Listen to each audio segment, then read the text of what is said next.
Welcome to another special edition of your weekly market update. Chad is in sunny Iowa this week for a family trip, but wanted to make sure we touched base with you regarding inflation data, home appreciation data, and of course, interest rates.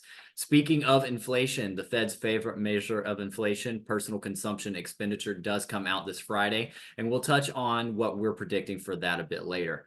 For now, let's just dive right into interest rates. They are unfortunately down this week from last week. And as you can see here, we've given up quite a bit of the gains that we saw the past couple of weeks. Not to worry, though. That's why it pays to work with an expert like Chad, Derek, and myself. All of our in-process and under contract clients, most of which were locked actually up here. We started to suspect that this rally was getting a bit long in the tooth. We decided to lock in our clients and get that gain locked in for them. Saved anywhere from 3/8 to 0.5% in interest rate. So again, that's why it pays to work with an expert. Now, again, in regards to the home appreciation data, we've been seeing consistently steady growth and sometimes record growth. So we've gotten the FHFA's quarterly data in. And as you can see here across our nation, phenomenal growth for real estate. The only market in which we're seeing negative home growth is for Washington, D.C.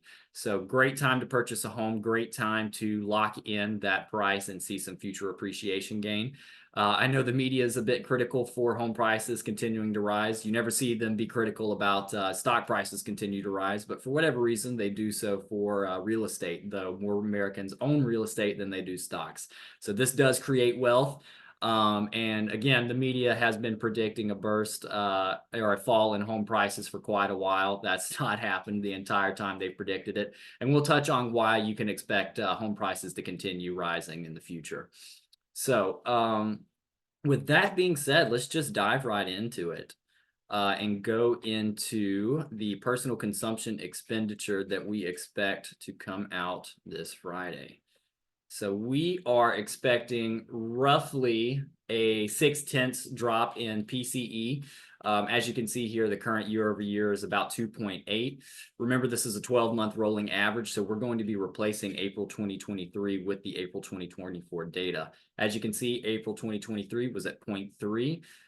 When we take that out, the 11th month total is 2.5. So we're considering, or we're expecting rather, April 2024 to come in at 0.23, and that would give us a year over year of 2.743. Again, roughly a 0.6 drop. Like we've seen in the past, the media tends to round this number up and they'll say headline PCE is unchanged. The Fed's favorite measure of inflation is unchanged, and therefore rates are unlikely to fall. We could see this negatively impact the rate environment, though we have seen in the past, once the markets have had time to digest the data and really see what's going on, they tend to ease off more there. So again, Chad's been touting it all year, all last year. The Fed's target is 2% for PCE.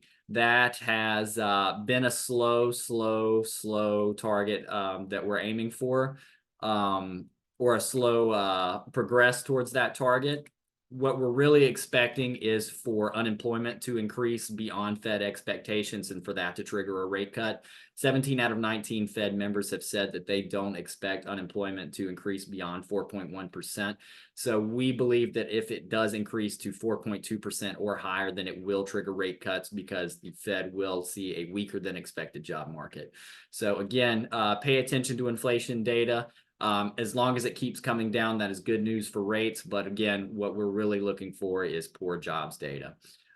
Stay strong in your search. Continue to work with an expert. If there's anything we can do for you, any numbers we can run, give us a call at 312-731-4939. Again, that's 312-731-4939. Or email us at chad@thelubingroup.com. Again, that's chad@thelubingroup.com.